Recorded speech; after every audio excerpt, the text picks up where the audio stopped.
Hola a todos, bienvenidos a un episodio más de Hablando de lo que sea. En este episodio, como ya has de haber visto en el título, vamos a hablar de la Edad Media. Yo siempre he sido muy fan de las historias medievales, sobre todo de las historias de fantasía medieval, con sus caballeros en armadura, magos, dragones, magia y todo el folclore que se puede desarrollar alrededor de esta era, porque pues la Edad Media tiene como que una magia especial para poder contar historias pues, fantásticas, que lo vuelve bastante atractivo. De ahí que historias como El Señor de los Anillos, Calabozos y Dragones, Game of Thrones, entre otras tantas, pues sean tan populares y tan atractivas, que incluso grupos de personas se reúnan para hacer pues, representaciones de esa época, no más que pues estos pues parece que sí se bañan.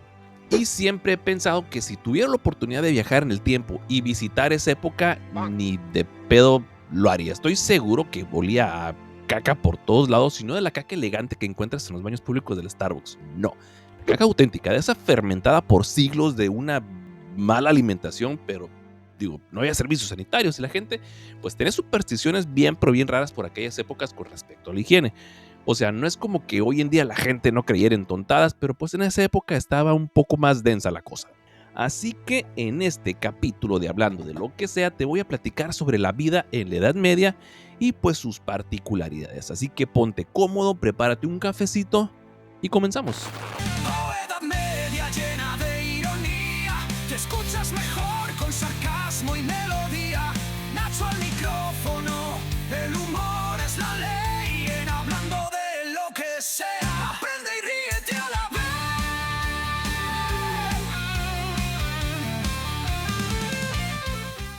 Lo primero que hay que hacer antes de comenzar es preguntarnos qué es la Edad Media. Y no es esa edad donde a los hombres se les comienza a desaparecer el cabello de la cabeza y comienza a aparecerles en el fundillo. No. La Edad Media fue un periodo que duró más o menos unos 1000 añitos. 1000.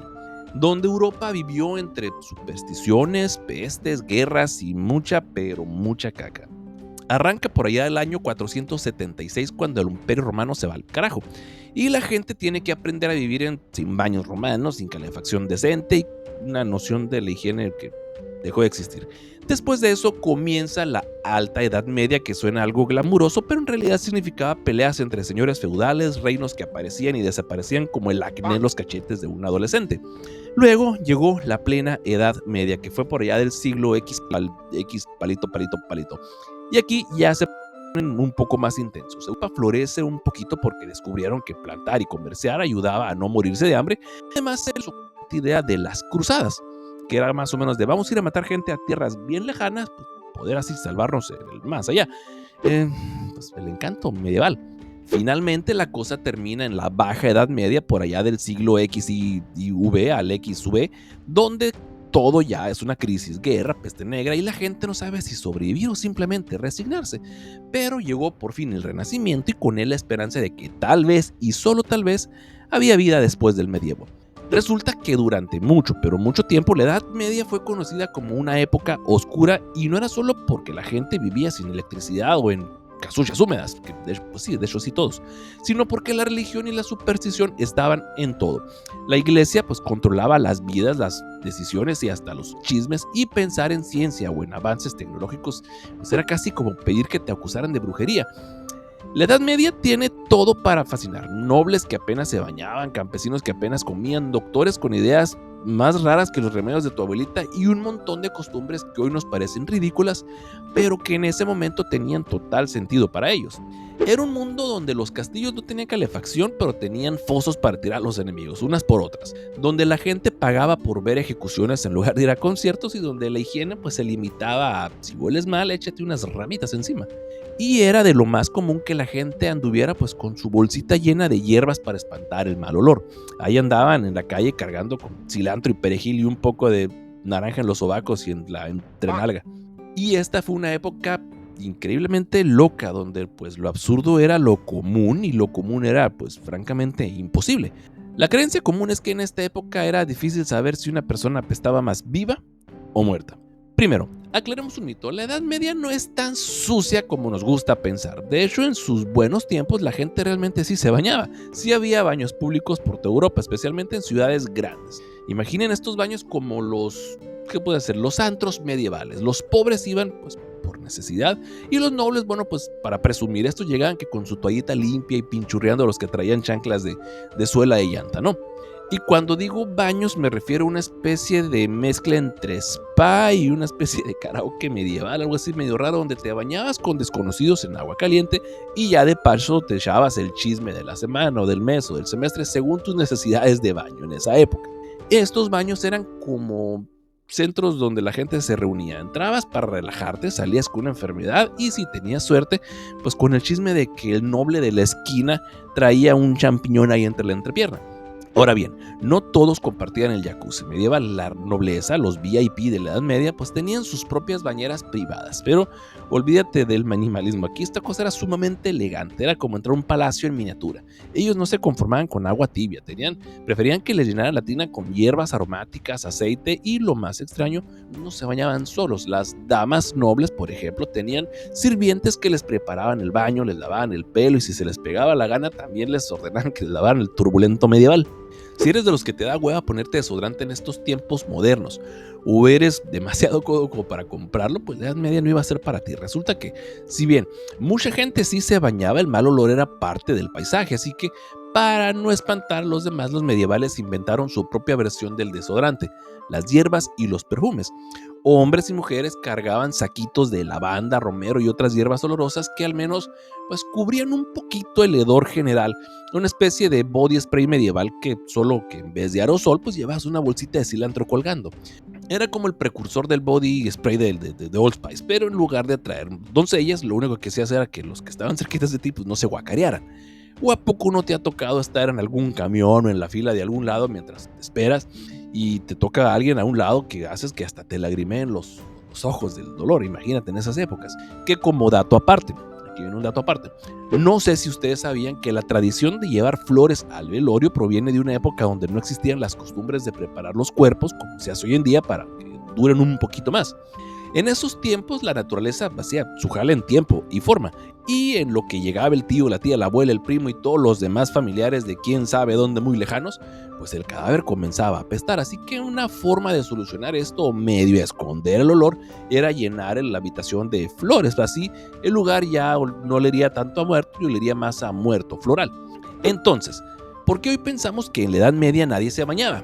Bueno, hacia el final de esta época llegó una epidemia que transformó la higiene, la sífilis, la buena sífilis. La cosa es que se puso tan feo todo por ahí que mucha gente empezó a ver los baños públicos como focos de infección. Con razón. Así que poco a poco los baños públicos cerraron y la gente empezó a bañarse más o menos o a intentarlo en sus casas. Además, la iglesia comenzó a tachar los baños comunitarios como algo pecaminoso, que cómo vas a estar viendo encuerado a tu compadre mientras te bañas. Así nació el mito de la Edad Media apestosa. Entonces llegamos a la conclusión de que los medievales no eran los hippies de la mugre que nos hacen creer. No es como que todos olieran a flores, pero tampoco era un apocalipsis de olores corporales. Al final, nuestra idea de una Edad Media apestosa es más un producto de malentendidos y exageraciones que de una realidad hedionda. Me encanta la palabra hedionda.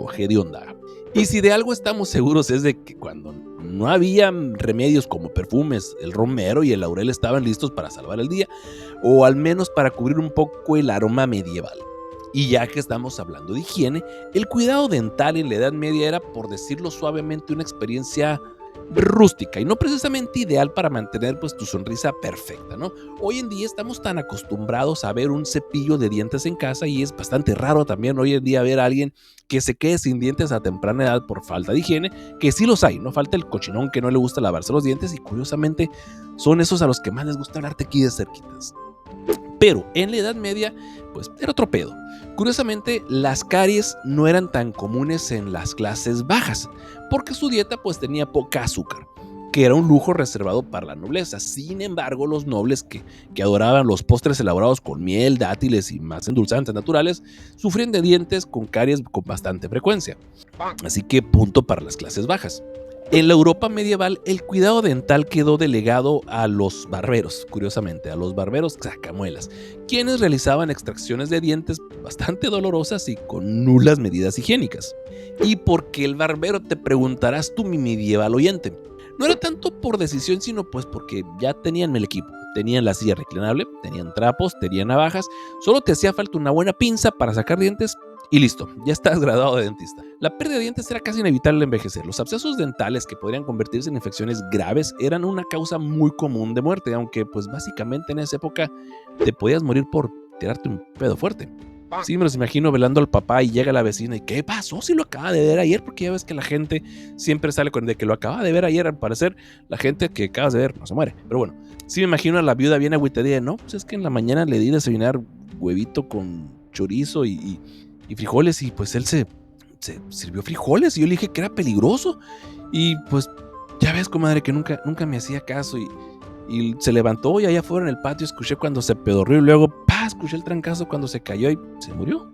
Así que a diferencia del Imperio Romano, que eran famosos por enjuagarse con orina los dientes para blanquearlos, porque tienen amoníaco, ¿no? En los miados, pues se perdió esa buena costumbre. Así que hoy en día, pues no hay excusa para traer el hocico todo sucio, pero sí de preferencia no hagas gárgaras y buches con miados. Durante la Edad Media, la sangría, si no la bebida, sino el uso de ventosas, fueron prácticas y medidas muy populares, y aunque ahora pueden parecer cuestionables, pues eran considerados tratamientos serios y efectivos para equilibrar los famosos humores del cuerpo. Te explico. Según la teoría humoral, había teoría para este pedo, cualquier desequilibrio entre la bilis negra, bilis amarilla, flema y sangre podían llevar a enfermedades. ¿La solución?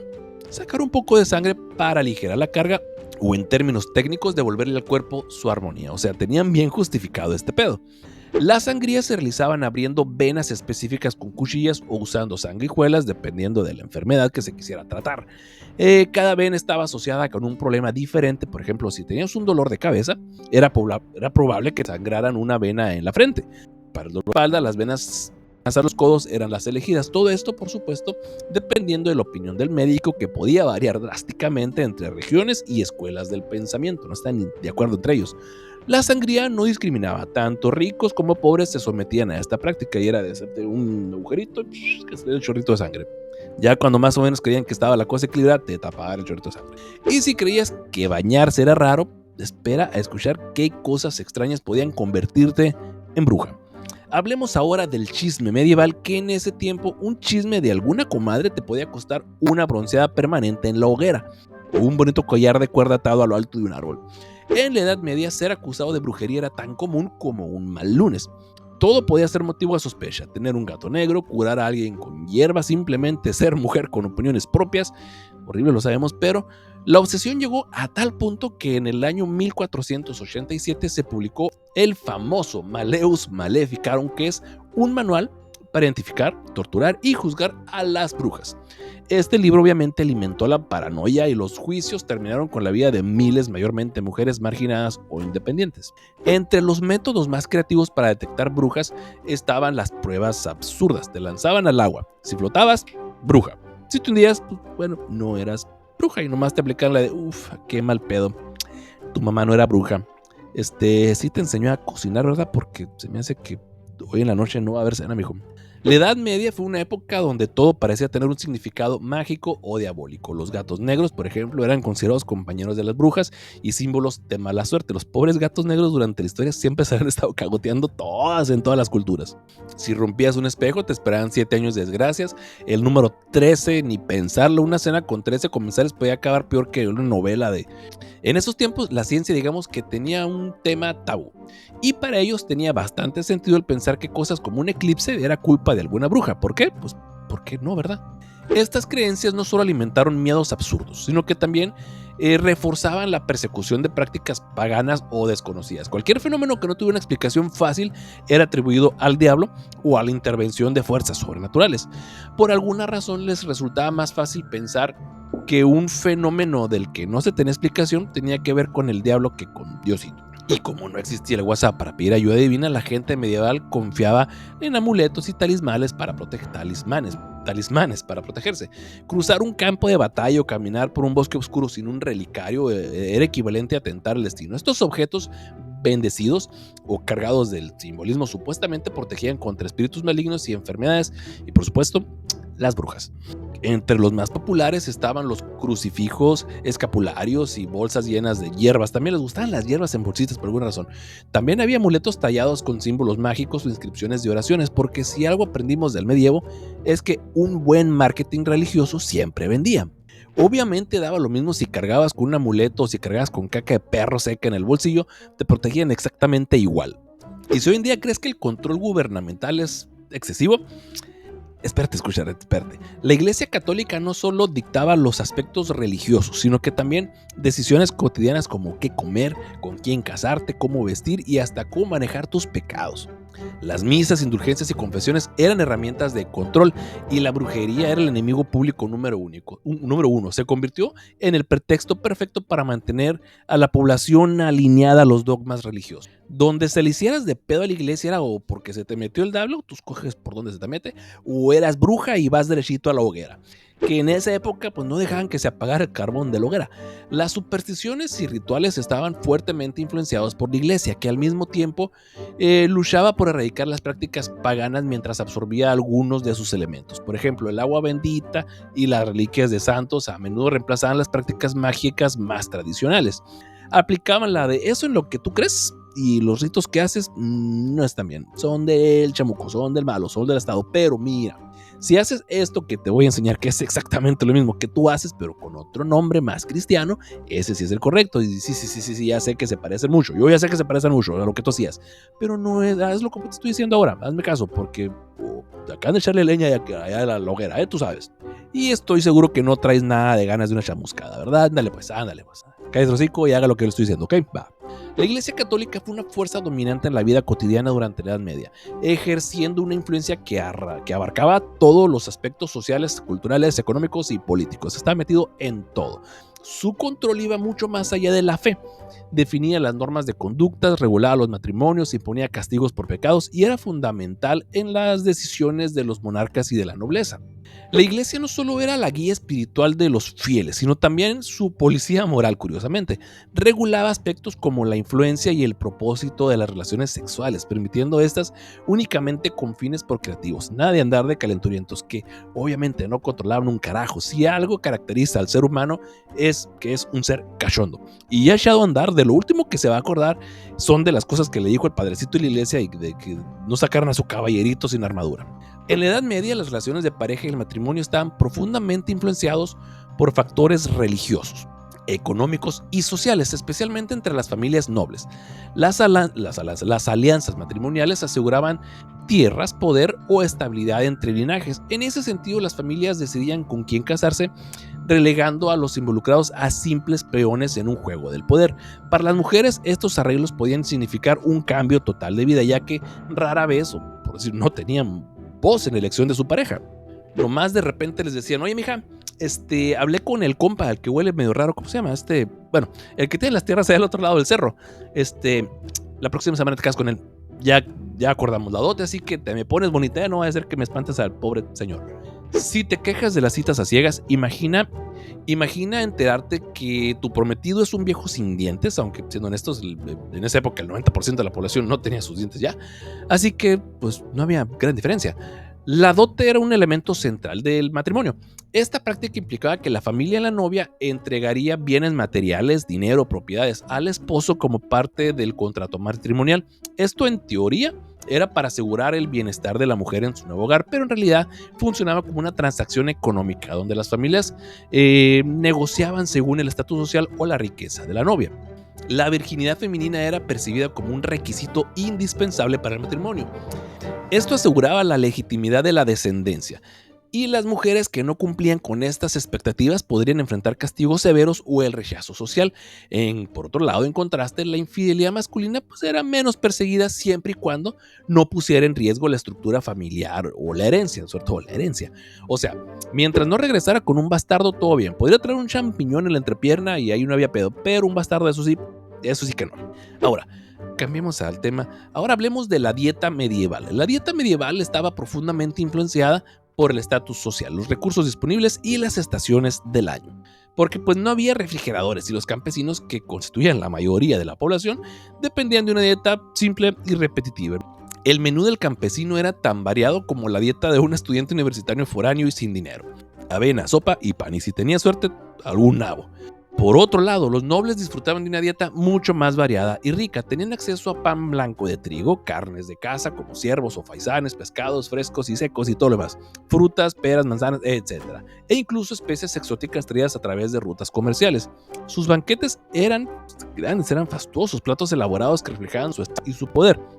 Para aterrizar esto en nuestros tiempos, todos sabemos dónde está la taquería barata, esa que sabes que la carne posiblemente no sea de res, pero que no te vas a arriesgar a preguntar, y también ubicas muy bien esa taquería donde va puro white chicken, donde cada taco cuesta 90 pesos, que porque están hechos con carne de vaca masajeada por un haitiano mientras lo relajan con música clásica, y puro pedo, es puro pellejo, pero como el taquero trae mandil de cuero y guantes negros, se la creen. Pero, en fin, ¿de qué estamos hablando? Ah, sí, la horca y las decapitaciones. Eran castigos comunes para crímenes graves como el asesinato o la traición. Las ejecuciones eran eventos públicos, casi espectáculos que buscaban reforzar el poder de las autoridades. Las ejecuciones públicas eran básicamente los TikTok de su tiempo, eran rápidos, gráficos y con un montón de espectadores. Era un no se pasen de lanza porque vean lo que les puede pasar.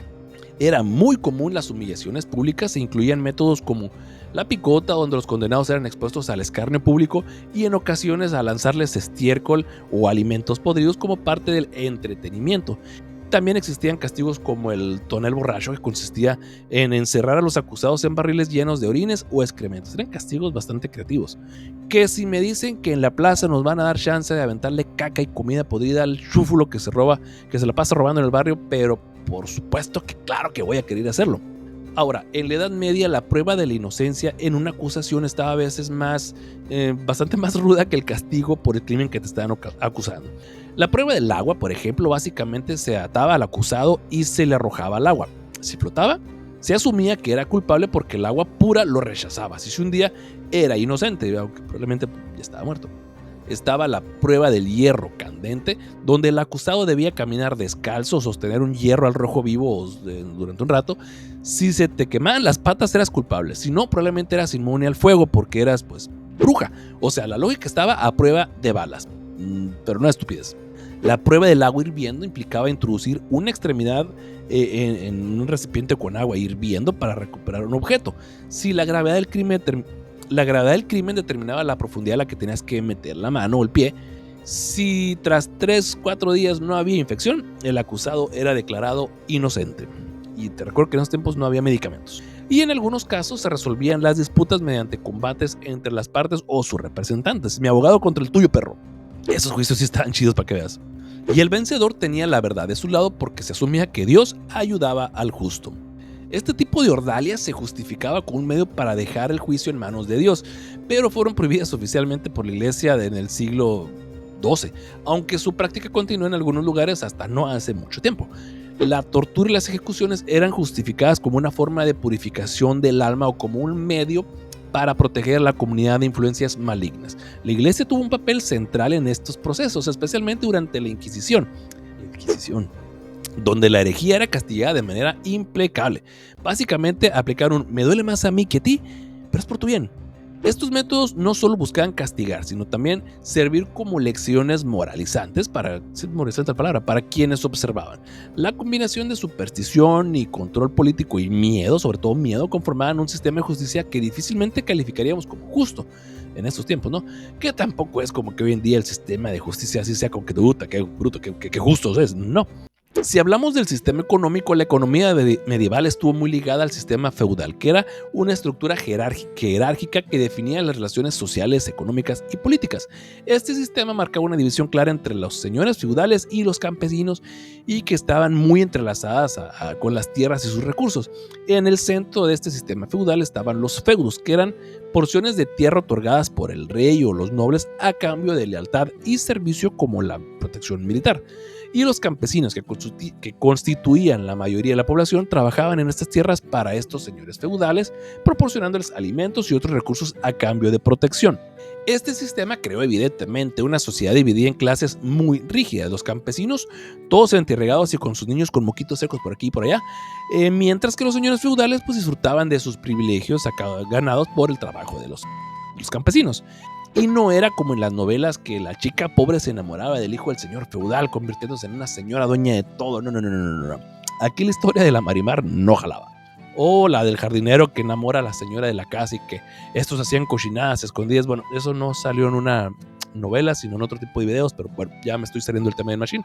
La cosa es que la movilidad social era prácticamente inexistente y el feudalismo perpetuaba estas desigualdades a través de generaciones. Nacías campesino, morías campesino. Nacías noble y posiblemente morías decapitado porque alguien te acusó de herejía, nomás porque le caías gordo.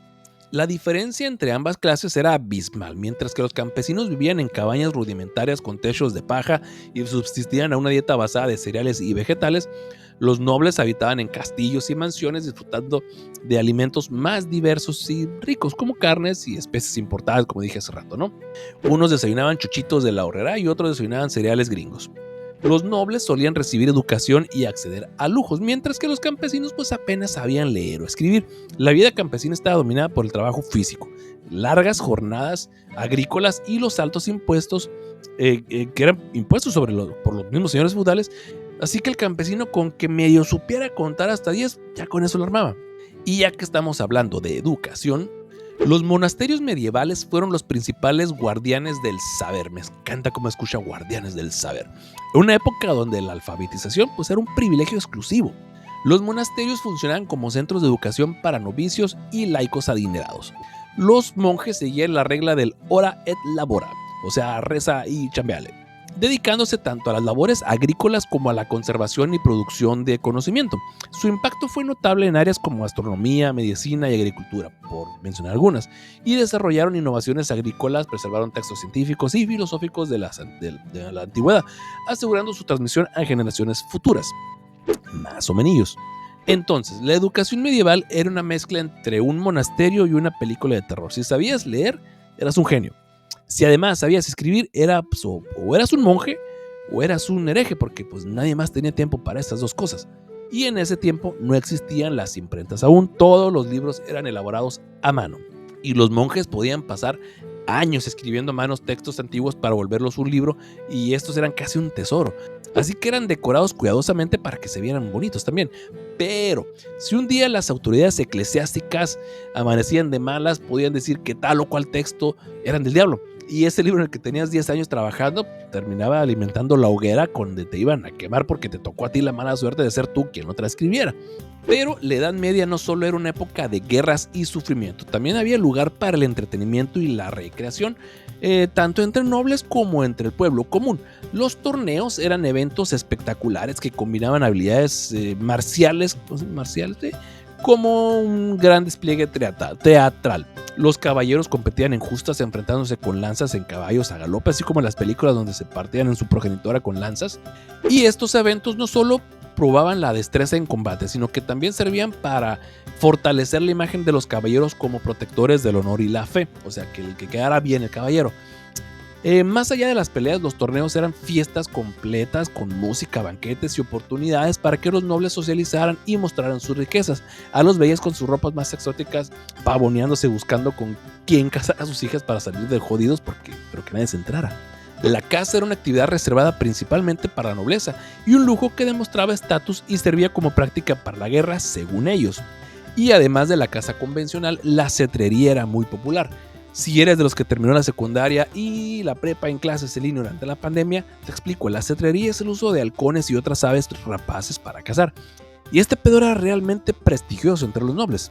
Para el pueblo llano, los juegos del azar como dados y cartas primitivas eran más accesibles, junto con competencias físicas como lucha y tiro con arco. También en esa época eran muy populares los juglares, que eran artistas ambulantes que cantaban canciones épicas, narraban historias y entretenían en mercados y festivales. No había TikTok, así que un juglar era su equivalente más o menos. Y en las cortes los bufones tenían el rol crucial de alegrar el ambiente con chistes, malabares, incluso burlas hacia los propios nobles, algo que solo ellos podían hacer sin represalias a veces. Su humor, aunque ligero, podía tener tintes de crítica social sutil. Y si hoy en día los comediantes andan con cuidadito de no cagarla en un comentario por miedo a la cancelación, en esa época un chiste mal ubicado y la cancelación y la cancelación consistía en una hoja filosa separando la cabeza del cuerpo del bufón. Ese sí era estrés laboral y no las tonterías de las que se quejan los godines hoy en día. Pero los bufones no solo eran los payasos del noble. Hay registros de que, aunque eran comediantes, muchos bufones gozaban de acceso privilegiado a los nobles y monarcas y eran consultados en temas serios gracias a ese agudo sentido de la observación con la que cuentan los comediantes. La Edad Media fue una época donde la vida no solo era dura, sino que también estaba cargada de supersticiones, castigos públicos y la constante amenaza de que todo podría ir mal y probablemente iría mal. Y así concluye nuestra fascinante y muy higiénica excursión por la Edad Media, una época de avances en tortura, supersticiones y justicia divina. En serio, si en algún momento pensaron que el presente era un lugar peligroso, piensen en lo que habrías hecho con una simple tos en aquellos tiempos. No había doctor Simi para que te recetara un jarabito, que tampoco era necesario, solo con que te visitara un charlatán, que chuparas una piedra y una sangría y seguro que se curaban. Y lo peor, la iglesia con control absoluto, desde el matrimonio hasta las creencias más disparatadas. Y ni hablar de la casa de brujas. Si tenías mala suerte o simplemente eras mujer, ya sabías que lo mejor era o estar bien alejada de las fogatas. Si te decían, vamos a asar bombones, no, aquí el ejército es mejor, no vaya a ser.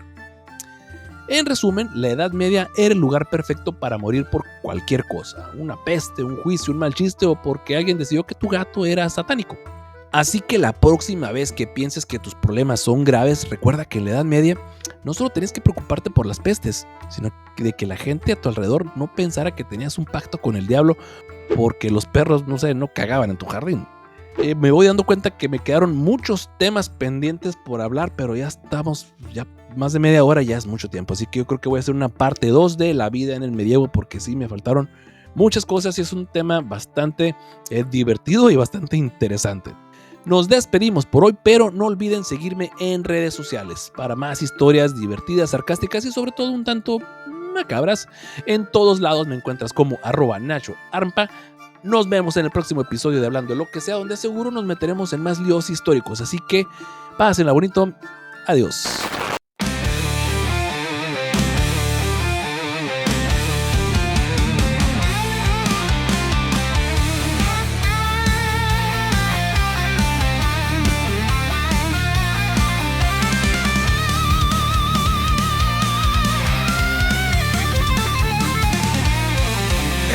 Baños inexistentes y un hedor celestial. Nacho te lo cuenta en su estilo original. Con hierbas y perfumes tapaban la verdad. Quien hablando de lo que sea te ríes sin piedad. Oh, Edad Media llena de ironía. Te escuchas mejor con sarcasmo y melodía. Nacho al micrófono, el humor es la ley. En hablando de lo que sea, aprende y ríete a la vez.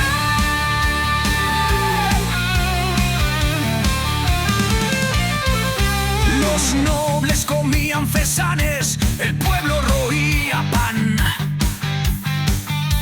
Y en un feudo absurdo, la jerarquía era brutal. La iglesia dictaba cada paso que dar. Pero aquí Nacho lo narra sin miedo a exagerar. Oh, Edad Media llena de ironía. Te escuchas mejor con sarcasmo y melodía. Nacho al micrófono, el humor es la ley. En hablando de lo que sea, aprende y ríete a la vez.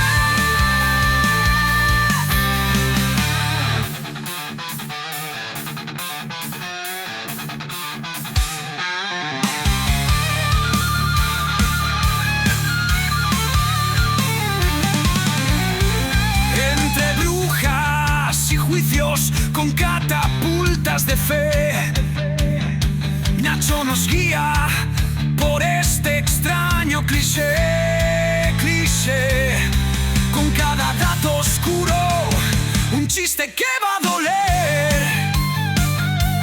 Porque en hablando de lo que sea, reír es el poder.